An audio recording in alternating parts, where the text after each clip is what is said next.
Okay, the leaves are beginning to change their colors. It's autumn here, and whereby, see, this is turning gold, yellow, some turn into red, and it's cool and comfortable here. And this is Ohiniyoro River. It's from the water basin up there in the mountain. They don't have springs here, but these are all rain-fed waters flowing here. And as you can see, there the water is clear, very clear, because the New Zealanders, the Kiwis, are very environmentally minded. You can't even fish here. Just happy fishing, but not commercial fishing. They do have wildlife, eel, and some crayfish, small crayfish, and the like.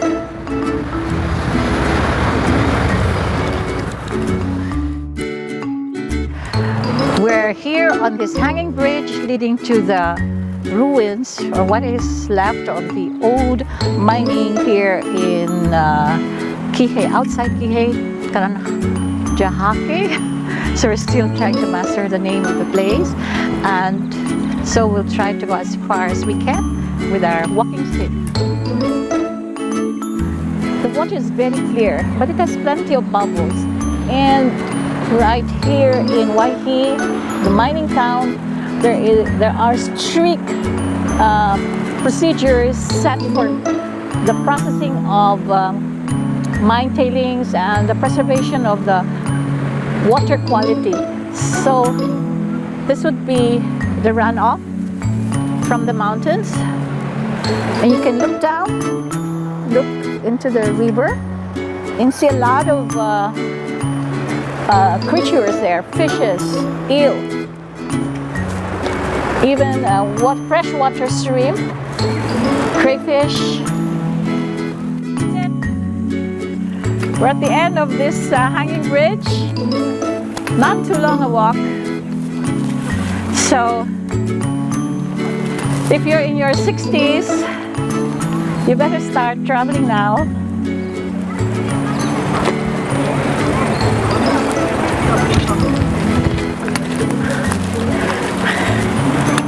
Here we are with this giant cable. Okay. And some of the ruins here of the mines. So we are going to walk here.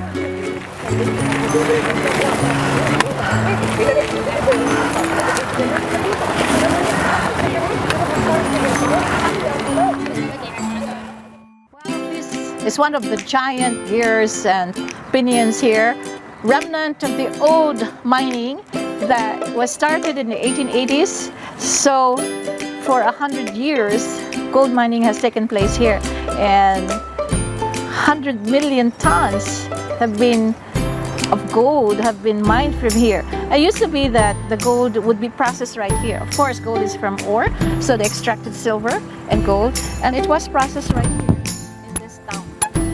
So we'll go look at the other ruins of remnants of the old mining that was done right here. We're on our way to the old tunnel, or the beginning of it, leading to the mines. This was in the first mine here, gold mine, in the 1880s, late 1880s. We are by the gorge here, and you can see discarded iron pieces, but this would give you an idea of the ecosystem here. So while you're in Karanjahake, you can do this nature walk. It's a lovely place for eco-tourism.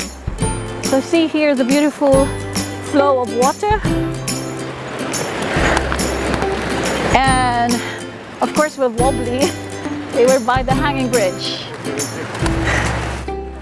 We managed to reach this ruin after crossing that hanging bridge. This is about 5 minutes walk. You sort of meander. No stress. Look, this is built of heavy granite thing.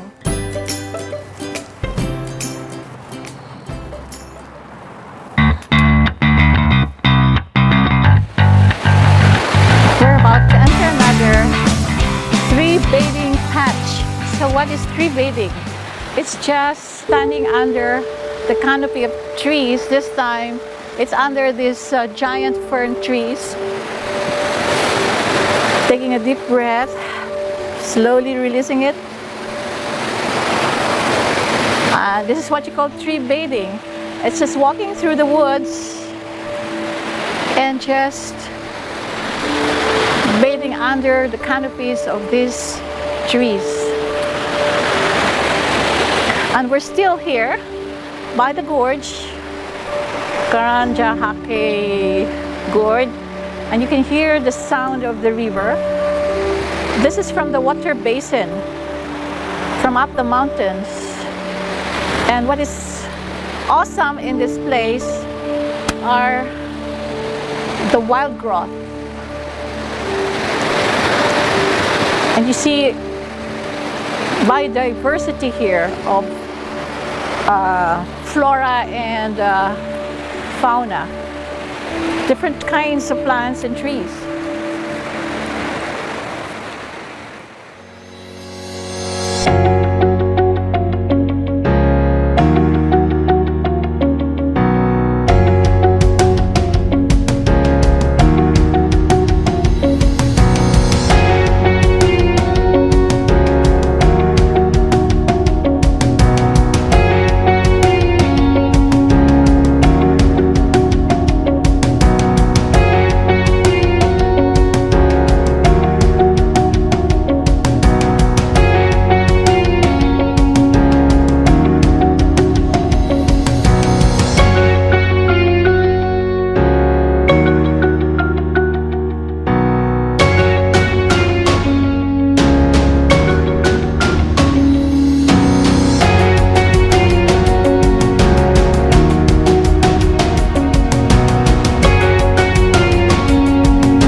As part of the Tauranga. This is Kati-Kati, Makati, Kati-Kati. Look out with our friends. And it's the end point before the woods there.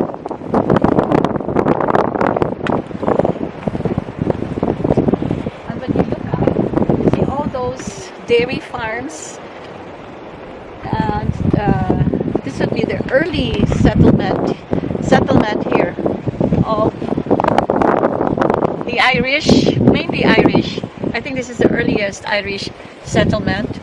So you see a lot of cows and sheep. In some areas here in New Zealand, there are more sheep than human beings. Would be in Hamilton. But the weather is cool and comfortable. As we have said, it's autumn here. So lots of pine trees and beautiful hedges of cypress, and there you see the mountains there, the woods. People in New Zealand are very conscious about environmental restoration and preservation.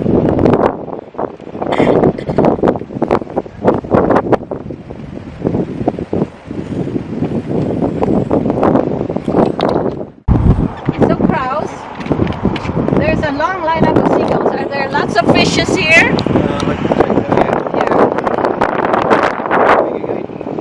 Yeah, he's getting the ball. So tree bag.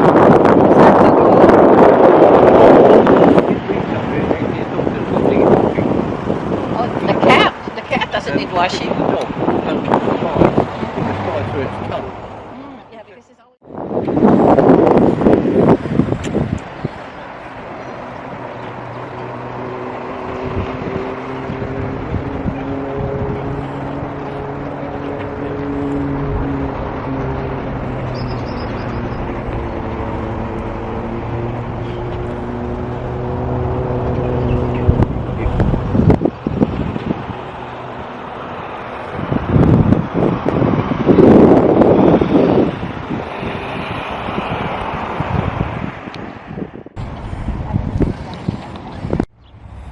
in New Zealand, there are many quiet places and extraordinarily beautiful spots like this where you can just pause a while, reflect, meditate, be by yourself and nobody bothers you. So this is one of those places where the Irish first landed. There, that's the river.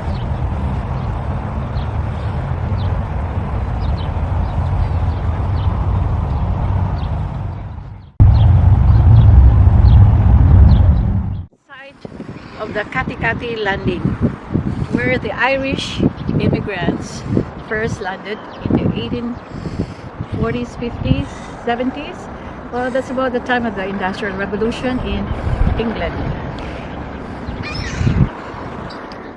Sa hills. Hills.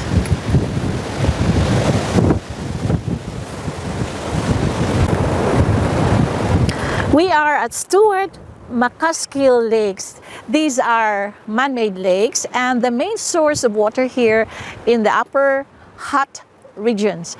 The lakes are fed by the river Hutt, and as you can see, it's clear, very clear. New Zealand has probably one of the best water sources in the world. You don't need to buy bottled water because tap water is so safe for drinking. And so it comes from reservoir like this. And you can see it's all surrounded by greeneries, and there are really scarcely any houses or residents in the area. So the contamination is very minimal, and they only put very little chlorine just to do away with microbes, but actually bacterial presence is almost nil. So other than being a tourist spot, this is really a major water reservoir. And thanks to the person after whom this park is dedicated to, Stuart McCaskill, the residents of their area are assured of safe drinking water. It's autumn and it's cool and comfortable, but unlike Waihee, Wellington being close to the southern island is cooler. It's colder and almost like spring weather, or well, Baguio weather would be a little warmer than this. So we're still here, City Talk, City Walk, on our walk adventures here in New Zealand.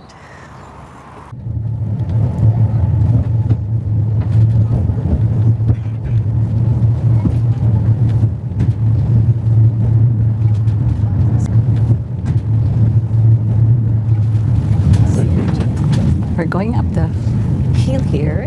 I think it's called Parliament Hill. And we are inside the tram. This is a must experience here in Wellington. So we're in a tunnel right now, but pretty soon I think we'll be out in the open.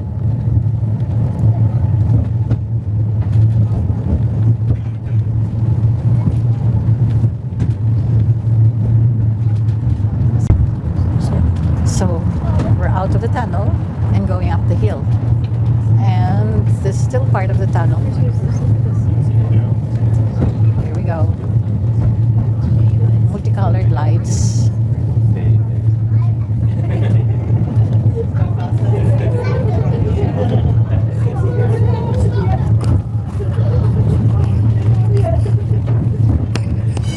Through the woods, patch of woods here.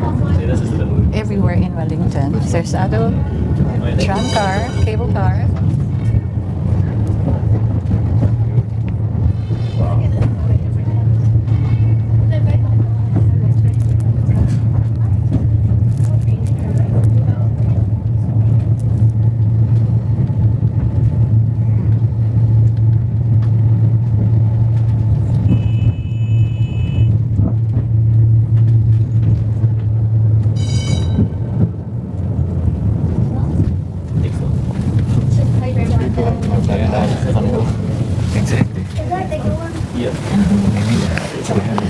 So the cable car passes through some residential houses here. Am I on all the times? Okay, so we've reached the top of the hill It's really 5-minute ride. And at the top of the cable car, there is the entrance to Victoria Park and a grand view of the harbor. So we'll have a view of the harbor, and our cameraman will show us this panoramic view of the inland sea by Wellington.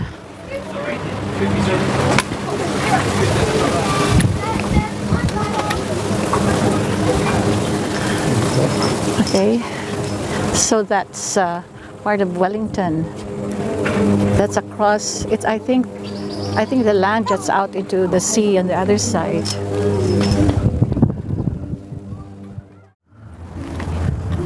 We're in Victoria Park, where you see some historic structures, and of course, you have a grand view of the city center below. Up there is the 1907 observatory. That's more than 100 years old. And of course, cannon, reminder of the past.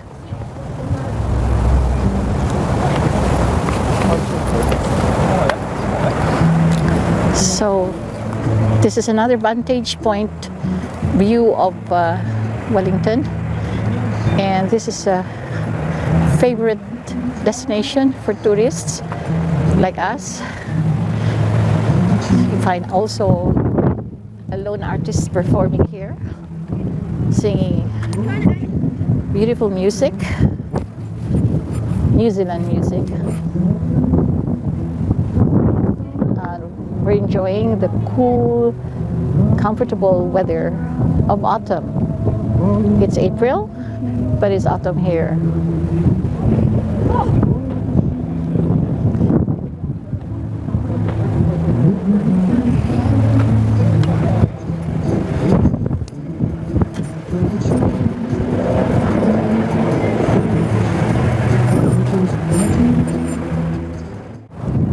Among the plants found in Victoria Park, up on a hill, I think this is also a peak here in Wellington, is this holy tree that adorns our Christmas tree. There, the holy tree. Well, what we have are fakes in the Philippines, but this is the real one here, with the characteristic red berries, and of course the shape of the leaf. And we have this privilege to touch and see it. Inside the park are also singing birds, different types of birds. So it's really a pleasure to just meander or go around Victoria Park, have a view of the city below, and just enjoy the cool, comfortable weather.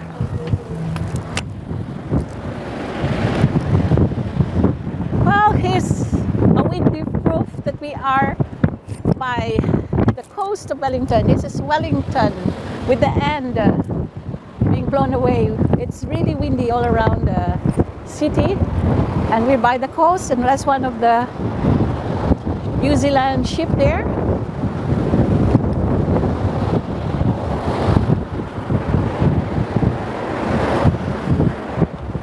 This would be lovely for surfing, but I don't see any surfers around.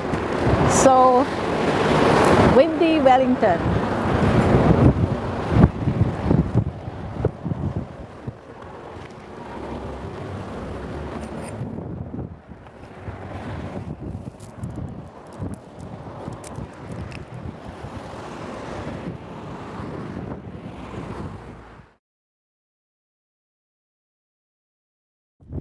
Here we are at the Wita Cave, which is the equivalent of Hollywood in California. This is Tinseltown, and here we see different units for post-production, casting, and we can see here images from the Lord of the Rings, like those hideous flying dragons. And we'll enter through this, the Wita Cave with the Hobbiton, and here's the troll here. So here's an image of a troll. a common character in the Lord of the Rings. Not like the trolls on Facebook, which is hailing our government, but you should be like the symbol of trolls that filled the Facebook feeds in the Philippines.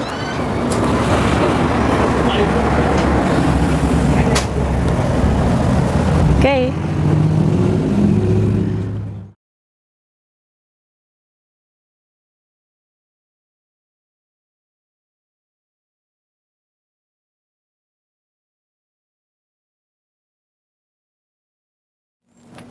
Ah, si ano, si Gulom.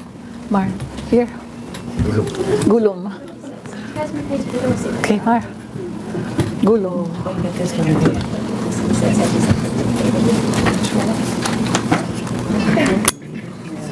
I just, thank you. Thank you. Thank you.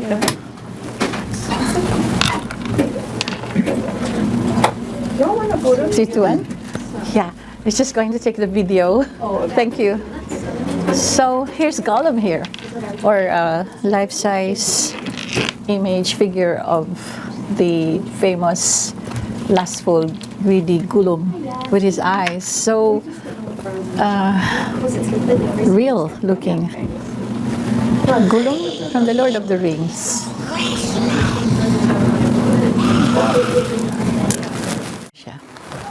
This is part of the cave, and here you see the different characters on this wall here of the Lord of the Rings, like the Elf Queen, Gundabur. Okay, see all of this.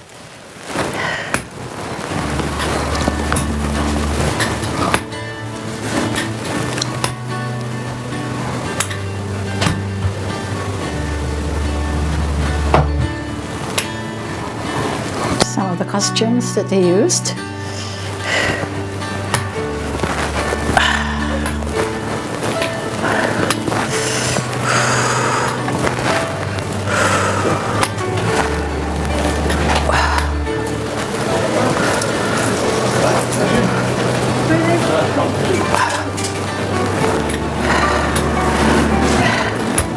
Gawa na ako.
In honor of Richard Evelyn Byrd. He is an adventure explorer. He's the greatest explorer of the Air Age. So he was outstanding in aviation and exploration, a scientist, a humanitarian, and champion of freedom, and a great internationalist. His concept of Antarctica is the greatest white continent of peace. So that was a precursor to the Antarctica Treaty. So we'll walk around this highest point in Wellington, where you can see all of the city down below. Lately, I've been thinking, I want you to be happier.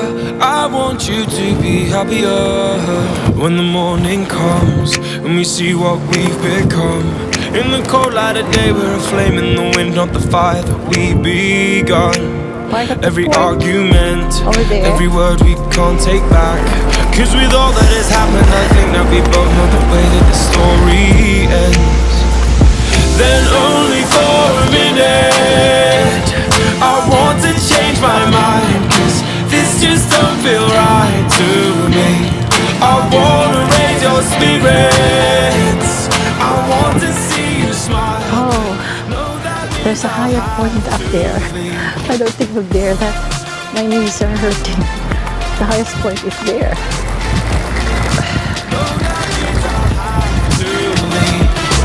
lately I've been thinking I want you to be happier, I want you to be happier. And when the evening falls and I'm left there with my thoughts and the image of you being with someone else, well it's eating me up inside. But we ran our course, we pretended we're okay. Now if we jump together at least we can swim far away from the wreck we made. May higher point pa ganito. Only for a minute, I want to change my mind. Cause this just don't feel right to me. I wanna raise your spirits, I want to see you smile. But no, that means I'll have to leave.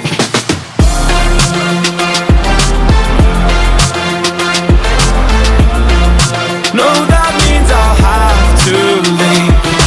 Lately, I've been thinking I want you to be happier, I want you to be happier. So I'll go, I will go. So I'll go, I will go. Lately, I've been thinking I want you to be happier, I want you to be happier. Even though I might not like this, I think that you'll be happier, I want you to be happier. Then only for a minute, I want to change my mind. Cause this just don't feel right to me. I wanna raise your spirits, I want to see you smile. No, that means I'll have to leave.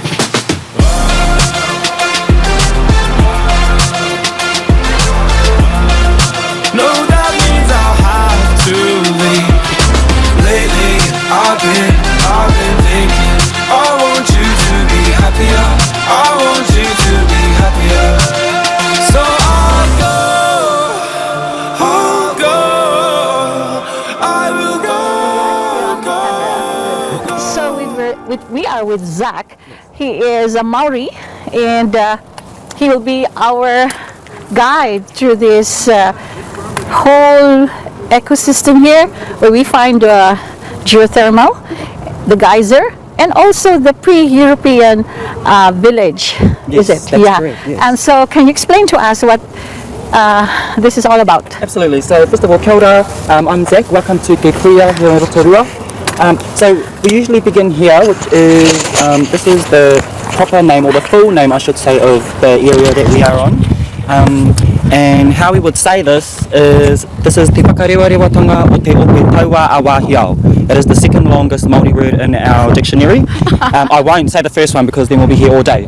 But this translates to the war dance of the war parties that were from this tribe of this area. So in short, it's Te Whakarewarewa, but the full name is Te Whakarewarewatanga o Te Ope Taua Awahiao. Which means the war dance. Yes. Yes. Yeah. And what is this structure here that we see as we enter? Do we enter? Yes, we can definitely come this way.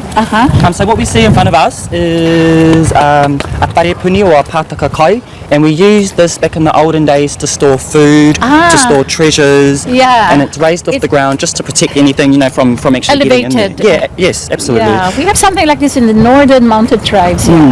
Now this Is one it also some kind of a rice granary, or you don't grow rice here? we don't grow rice. No, our only climate taro, doesn't allow. taro. Taro we don't grow here in New Zealand. It is in the islands, Yeah. so you do need more of a tropical climate. Yeah. But we grow a lot of sweet potato, yeah.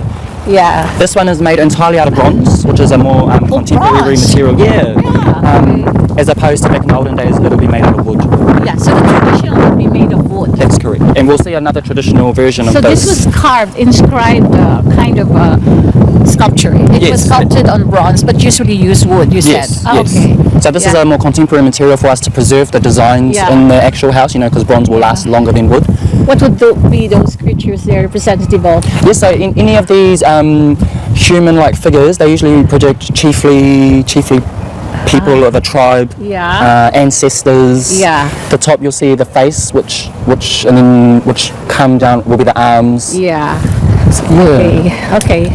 So that would be what you'd say the typical meeting hall, or Meeting house, yes, that's correct. So Yeah. there's many different versions of this around our country. Yeah. Each tribe have their own different style of meeting house. yeah. But that is your typical Maori meeting place where we would go, would share stories, would live, Yeah. funerals and things like that. Okay. Yeah. So very important, probably our most important infrastructure in the Maori people. Yeah. Yeah, that would be where the elders would Correct. congregate. Yes, And when you absolutely. have to decide on communal issues. Yes, absolutely. Meetings and things like that. Yeah. Okay.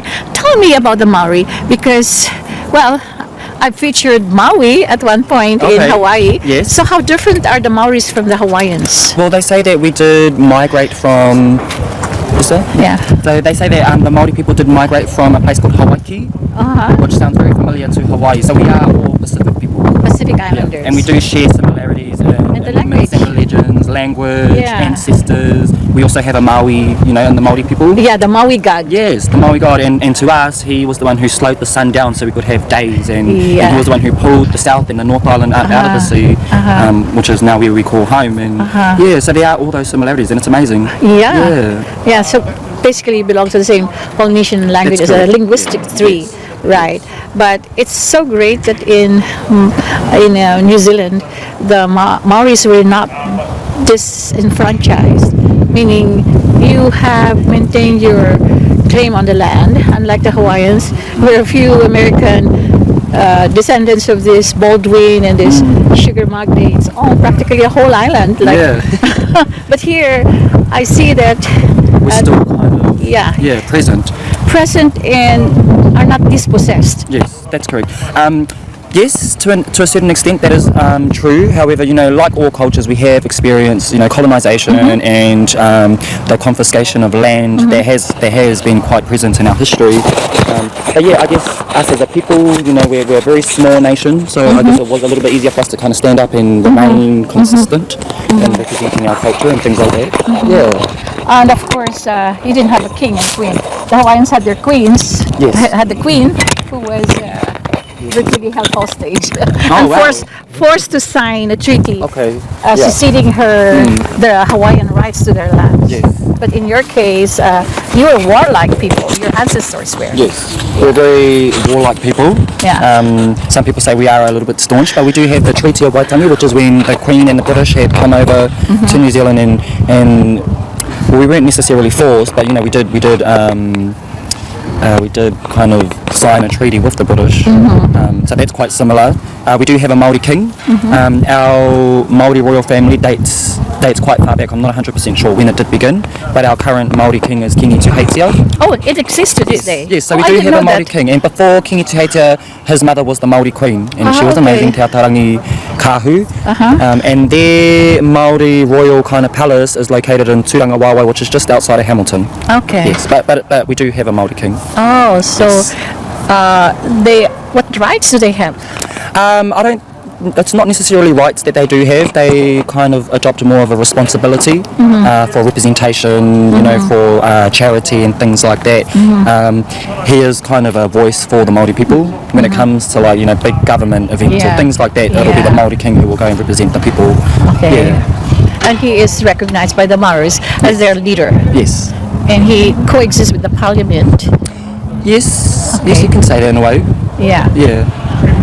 Well, thank you for that bit of Yeah. history. So guide us on. Yeah, absolutely. So maybe now we can Yeah. get down towards. Oh, actually, we'll go to the Māori village. Yeah. So this is a pre-European village. Before we were colonised, this is how our people used to live. Yeah. So we'll just make our way in Yeah, there. okay. This particular village is called Pikirangi, which translates to lifting the sky. Yeah, you'll see the small housing complex, you know, all made by natural materials because back in the day, you know, Yeah. we had to be quite smart Yeah. and survival and things like that. Were the Maoris fisher folks or hunters and gatherers, or did they also have livestock? The good thing about this plant is Sorry, what was that? Were the Maoris basically horticulturists, agriculturists, Yes. farming? Yes, absolutely. So, you know, we Māori people are really well known for being self-sustainable, Yeah. growing our own food. You know, they were quite smart in finding ways back in the olden days to be able to survive like that. So we grew a lot of sweet potatoes, vegetables, fruits. Those were the things that we used to Would grow. kiwi be one of them? Would kiwi fruit Yes. be a part of the old kind of?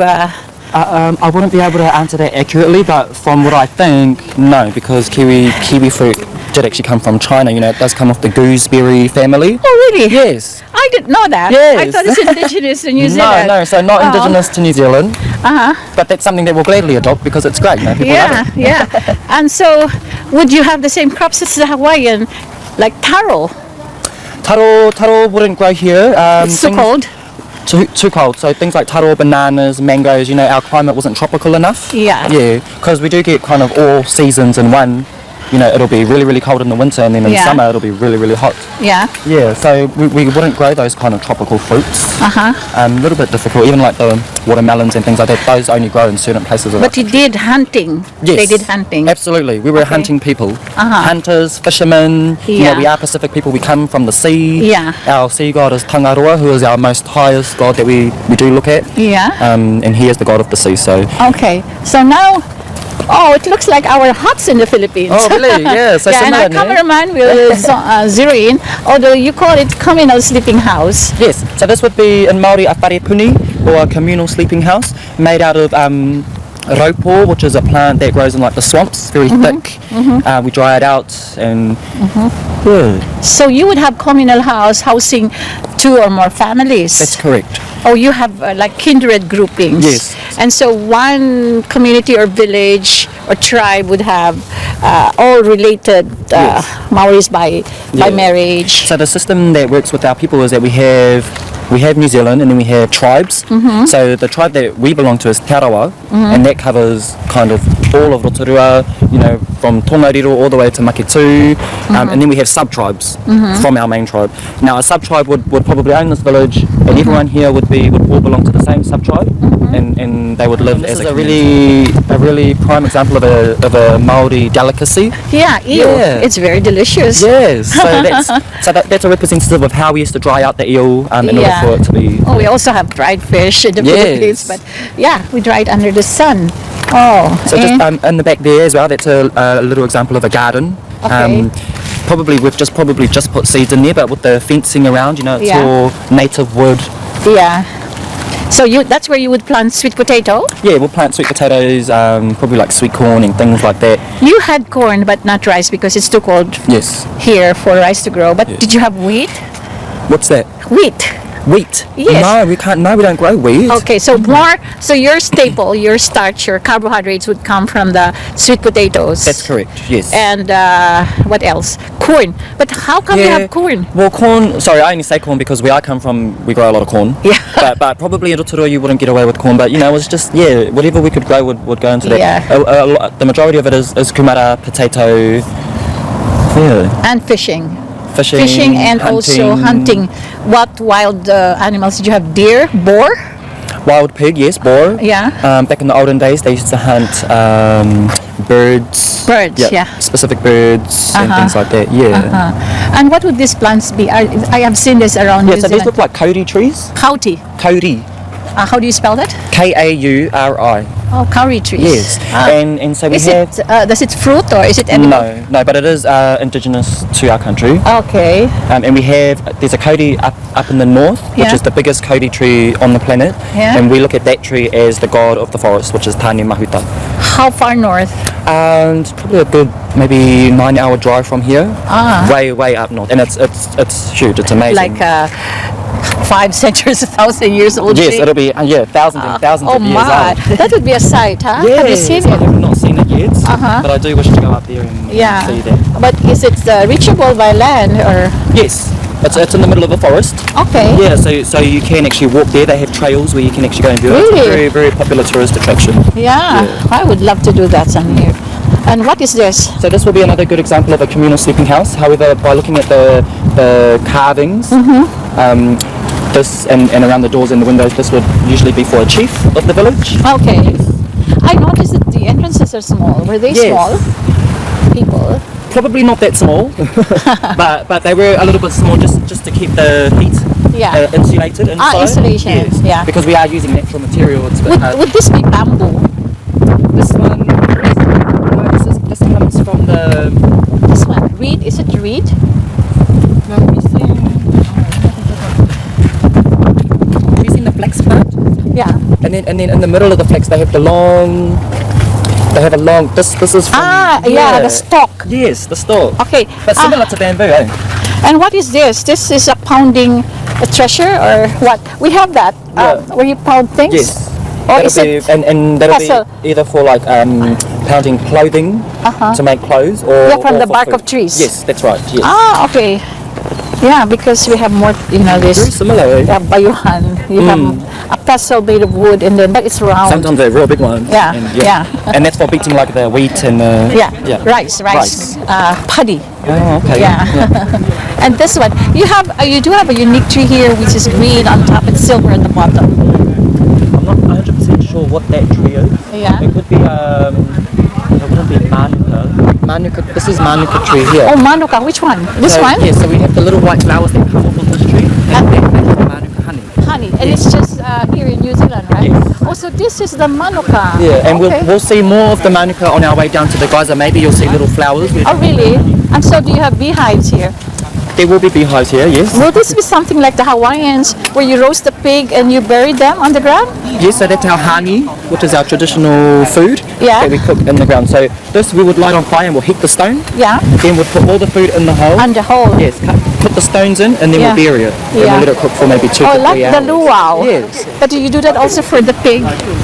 Yes, we can cook pork in there. We cook all the meats. We cook everything, our vegetables, everything all in But one. you don't have the roasted whole. No. Okay. I think back in the old days they would have done that. You know, Yeah. they would have roasted on fire. Yeah, yeah. But that's our traditional method of Yeah, cooking. Yeah. yeah. And that's what you would have eaten for lunch. Yeah. honey, yeah. Yeah. Yeah, we have these giant fern trees as well in the Philippines. Yeah, very famous, very popular for the New Zealand people. What do you call that? This is the fern. Yeah, New what do you Zealand call it fern. in Maori? There's a Maori name. But what comes from the middle of this is the pipo. Yeah, the trunk. You use Yes. that. Yes, that's a ponga, yeah. Punga. And what do you use it for? So we used to use ponga for fencing, construction. Ah, okay. It's hardwood, right, Yes. in the middle. Yes. And my goodness, do you think I could take a small branch of the Maori? So we'll pass so Yeah. much on our way down. You can Yeah. take a little branch for Yeah, yeah.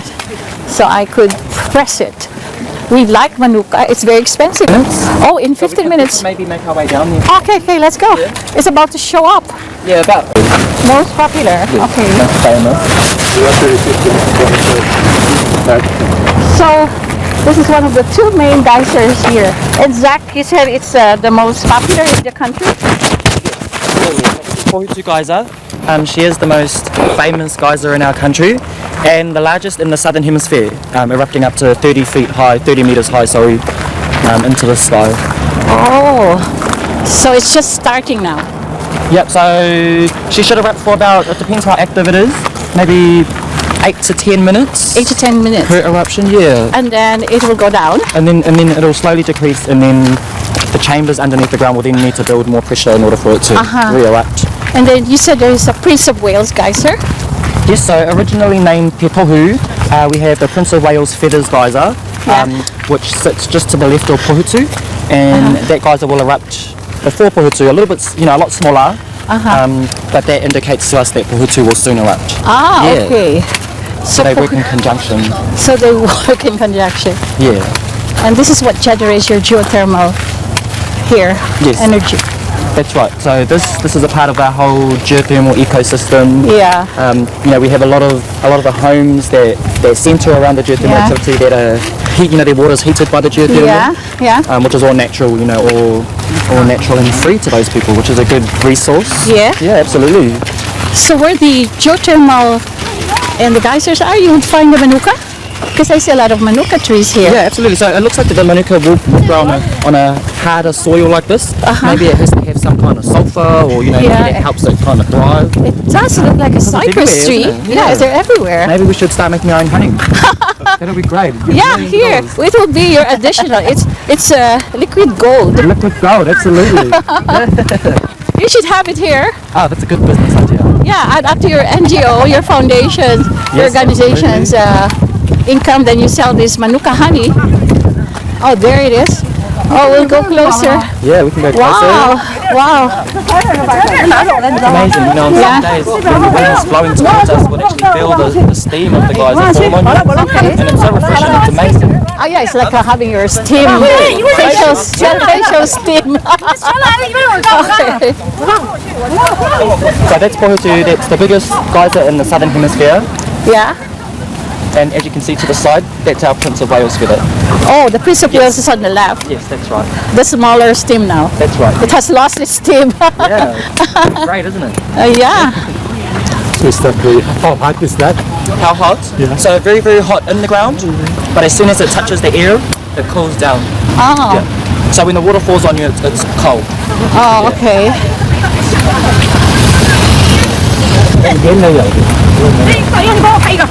Oh dear. But you can see down, if you look down there, you'll see the actual terrace. Okay, the terrace. It's about 35 to 40,000 years old. Wow. It's like a glacier, huh? Yeah, absolutely. And that's all conducted by the water and the geothermal. Yeah. It's like the one that you see in caves, right? Yes, that's right. Oh. And there we go. City Talk, City Walk, we're here right where the largest geyser is in the southern hemisphere. And our guide, Sak, can you tell us some more? Yes, absolutely. So what you're looking at now is Pohutu in full eruption. Yeah? She will erupt on the hour, depending on how the pressure is underneath the ground in the chambers. Yeah? Erupts up to 30 meters high and is the largest natural geyser in the southern hemisphere. So it can go higher. It hasn't reached 30 meters It doesn't now. look like 30, so it's all dependent on the pressure in the ground. Yeah. It's not expected that she will reach 30 meters every eruption. Yeah? This one seems to be a lot spread out instead Yeah. of a direct Yeah. shoot to the sky. She's starting to slow down now, Yeah. so she's probably been erupting for the past.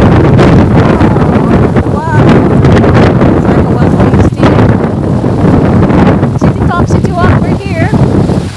And we're feeling the mist from the geyser. Yeah. Really active today. Yeah. Well, it's showing up for our Yeah, TV show. absolutely. There you go. Even going higher. Look at that.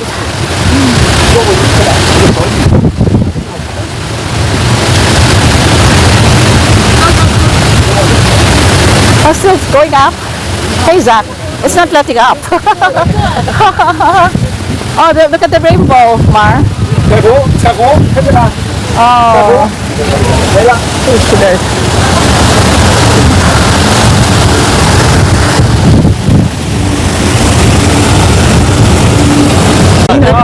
It looks like craters. Ours is really a pool. Okay. Well, this looks like mini volcanoes here, but actually these are, what do you call them, Zach? These are our mud pools. Yeah. You could probably call them mini craters, but with the mud that's in there, that's what kind of accommodates this whole Yeah. thing. So this is called Ngā Mokai a Koko, which translates to the grandchildren of Koko, who used to be a chief here in the settlement. But Look at them jump Yeah. up like creatures. And it's amazing, this Blub, blub, mud pool blub. is always changing. If it was raining and the water interacts with the gases in the Yeah. pool, you'd see a lot more bubbles everywhere Yeah. and a lot more steam. Yeah, look at them. They look like creatures Yeah. jumping up and down. Are like they deep? Muddy all the way down? This one is quite deep. I think this one goes maybe down 3 meters, but different in different locations. I could probably check. Yeah. And this is where you scoop your mud for your mud pack, mud Not mask. this one, but it is the same kind of mud. Yes, Okay. that we use. Because this would be very hot, burning hot. Yes. You would be burnt, I suppose. That's right. Yeah. Yeah. So do we turn right? Yes. So we continue this way. Yeah. I think 3 meters. 3 meters deep. So this is 95 degrees Celsius. Wow. Oh no, sorry. This one's 6 to 10 meters deep. Oh, that's deep. That is deep. It's a lot of mud. But it's not like a bog. So if you fall down there, You wouldn't sink. you wouldn't sink. No. Yeah. The bugs. No. Oh, look at that spraying still, huh? Stone. Oh. It's very heavy. Yeah. Yes. I didn't notice it Yeah. until now. So this is this It's particular not a design. tektite. Sorry. It's not a tektite. No, it's a smooth, Smooth. smooth river stone. That is carved. Yes. Oh, gee. And then this design is actually a reiputa. What is that? So back in the olden days, they used a reiputa to trek out and find vegetation. So it was kind of like an animal that searched and was like a navigation Oh, tool okay. to our people. Yeah. Yeah. It's like an amulet too, huh? Yes, absolutely. Oh. Yes. And very heavy. Okay, so Zach here is using a traditionally stone carved piece of jewelry. Tell us all about it, Zach. Yes, awesome. So this is my Onewa pendant, which represents the design. Represents a reiputa, which was a great symbol for navigation and seeking vegetation back in the olden days for our people. Yes, so this is made with a river stone here in New Zealand. Very heavy, dark. And yeah, so this is my heirloom. It was made specifically for me, and I will pass it down in generation forever. Oh, yeah. It'll continue to stay in my family. Yeah. Yes. And your father is some kind of a Maori traditional leader? Yes, so we could say that. Quite common nowadays. Māori leaders, they Yeah. can be leaders in any way, be it out in the community, Yeah. or if it's with arts and crafts, or Yeah. cooking even, Yeah. But yes, my father he is a Māori descent. And your mom is what? My mum is Māori as well. Yeah. Yes, but my mother's father's Australian, and her mother's Māori.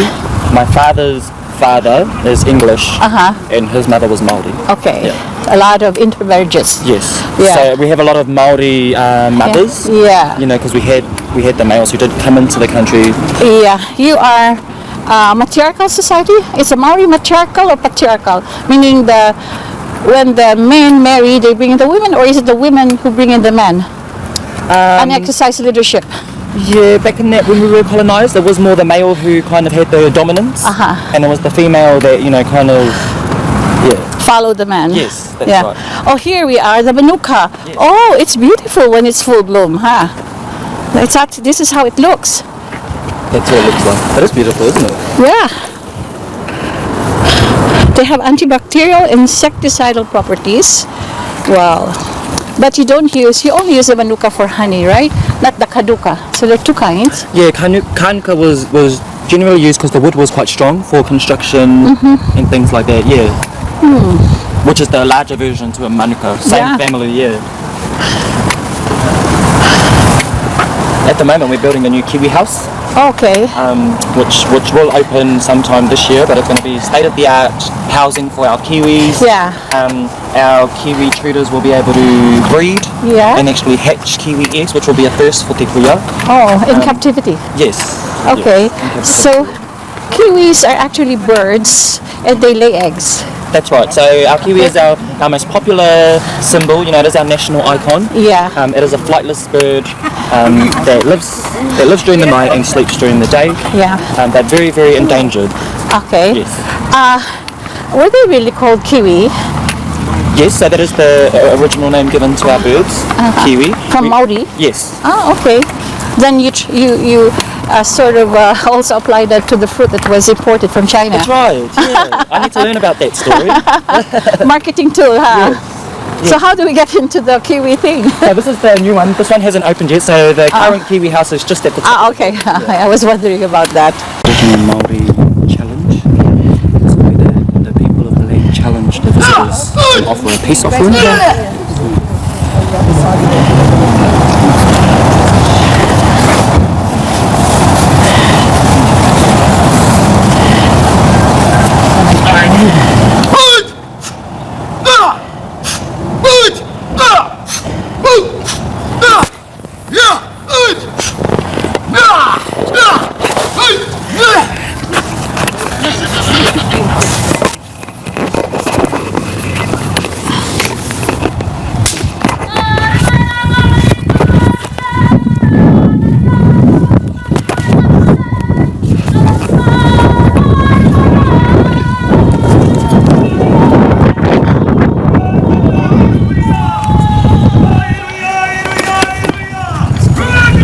Your iPhone.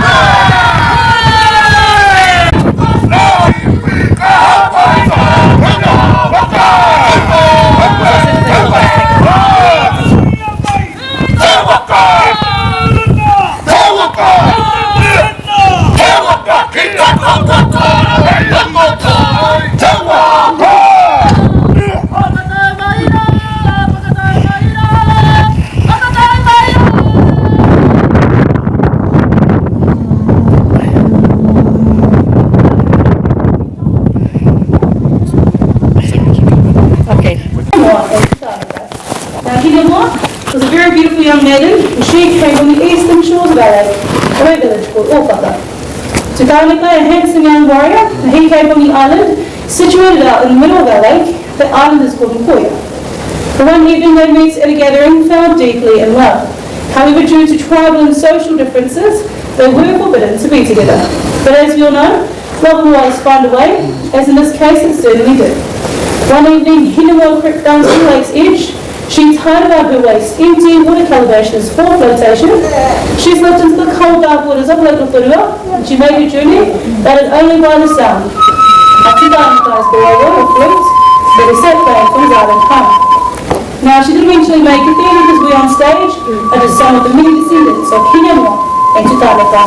So for your pleasure this afternoon, and in honour of our ancestors, we present to you Kōwhare Kareana. Kia ora.